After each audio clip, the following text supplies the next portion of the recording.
Good morning, all. Welcome to Psychology 40. Today we're starting a new module on learning, and specifically this lesson is on classical conditioning. On the right side, you'll see a list of the keywords and ideas that we'll be covering in this lesson, and you will find that list in your notes guides to jot down notes on what those are and their definitions. So let's get right into this. Classical conditioning. The conscious or unconscious training of our behavior is known as conditioning. The Russian psychologist Ivan Pavlov was the first to extensively document what is known today as classical conditioning. In classical conditioning, a person's or animal's old response becomes attached to a new stimulus. This is one example of learning. So stimulus is a thing that rouses activity or energy in someone or something, spur or incentive. So something that gets someone to do something else is gets someone to do something, gives them incentive to do something, is a stimulus. And learning is a relatively permanent change in behavior tendency that results from experience. So Pavlov is the guy we normally talk about when it comes to classic conditioning because he was the first one to document it properly and start coming up with some ideas on it. Pavlov began his experiments by ringing a tuning fork. So it's a metal fork. If you don't know that, when you tap it, it makes a very specific note depending on the way it was constructed. And for different size forks would give you different notes. And they would always give off at the exact right note. So he'd ring a tuning fork, and then he'd immediately place some meat powder on the dog's tongue. So he had these dogs, and he would immediately give them some meat right after ringing the fork. So he chose the tuning fork because it was what's called a neutral stimulus. That is, one that has nothing to do with the response to meat. So the tuning fork has absolutely nothing to do with the meat or the response the dog has to the meat. So it's called a neutral stimulus. So it has nothing to do with the response to the salivation, meaning the production of saliva prior to the conditioning. After only a couple of times, the dog started salivating as soon as it heard the sound, even if the food was not placed in its mouth. So he rang the fork and then gave the dog food. And then after a while, he stopped giving the dog food, but every time he rang the fork, the dog still salivated as if it was hungry. So Pavlov demonstrated that a neutral stimulus, here the tuning fork or a bell's ring, can cause a formerly unrelated response. This occurs if it is presented regularly just before the stimulus, here the food, that normally brings about the response, in this case salivation. So there are 3 stages in classical conditioning. At each stage, stimuli and responses are identified by different terminology. The 3 stages of classical conditioning are before acquisition, acquisition, and after acquisition. In phase 1, before acquisition. Before classical conditioning begins, you need an unconditioned stimulus to produce an unconditioned response in an individual naturally. This is a reflex reaction that doesn't require training or practice. It's also called the primary reinforcer. So an unconditioned stimulus is an event that leads to certain predictable response.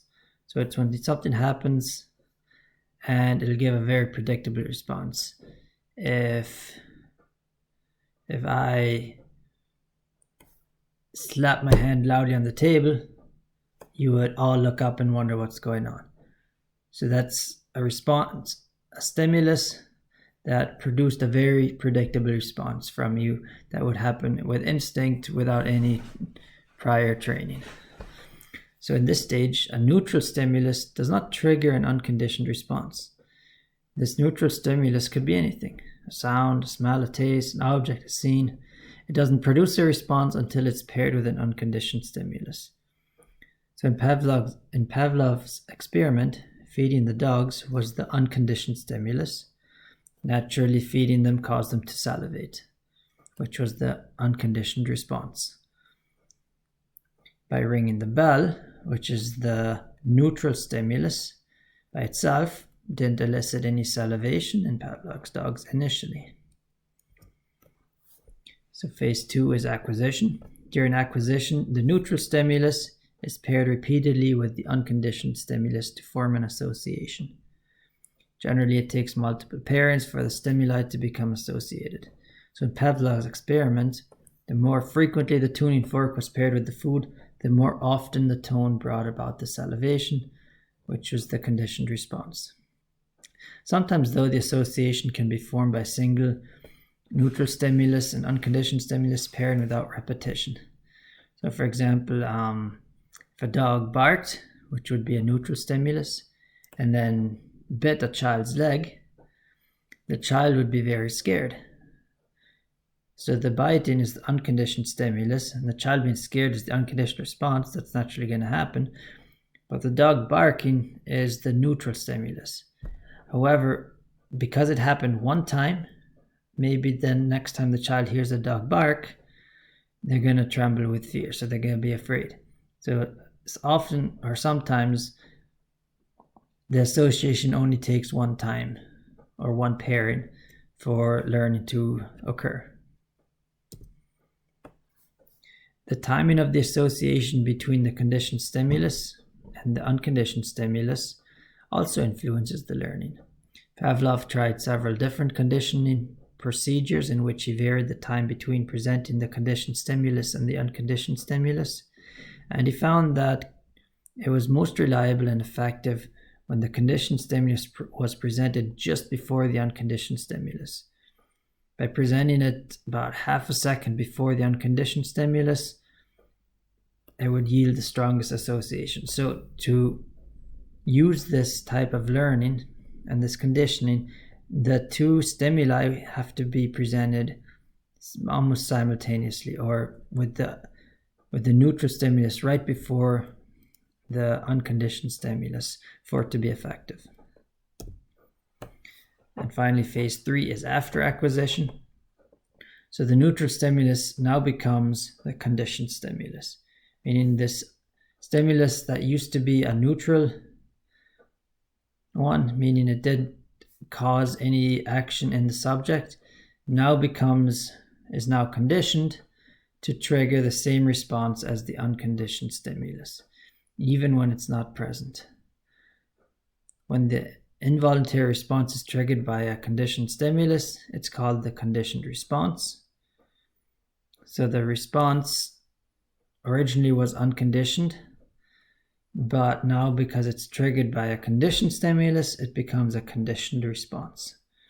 And if these sound very repetitive and similar, we are going to do some practice on that to make sure you've got these terms locked down and what they mean. So the conditioned response is a learned response. The conditioned response and the unconditioned response are usually the same. So after being paired repeatedly with food, the sound of the bell, which was previously neutral, now causes the dogs to salivate by itself, without the need of the food. So generalization and discrimination. In the same set of experiments, Pavlov also explored the processes of generalization and discrimination. Generalization occurs when an animal responds to a second stimulus similar to the original conditioned stimulus without prior training with a second stimulus. So what Pavlov did was he conditioned a dog to salivate when he saw a circle. So he showed them a circle, gave him some food. Showed him a circle, gave him some food. And he found that after a while, that dog would also salivate when it saw an oval. So it generalized the shape of a circle and included some similar shapes. And those similar shapes elicited the same response from the dog. So that's the idea of generalization. And the opposite of that is discrimination. So he was also able to teach a dog to do the opposite by teaching it to only respond to the circle by always pairing it with the circle and never with the oval. So you can also teach, or there's also learning, one can also learn to discriminate, and discriminate here just means to choose just one and ignore the other stimuli. So generalization and discrimination are complementary processes and are part of our everyday life. Both may occur spontaneously in some situations, and both can be taught in others.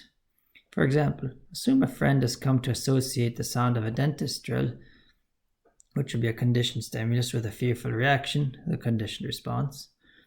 After several exposures to the dentist drill, your friend may find that he or she has generalized this uncomfortable feeling to the sound of other non-dental drills.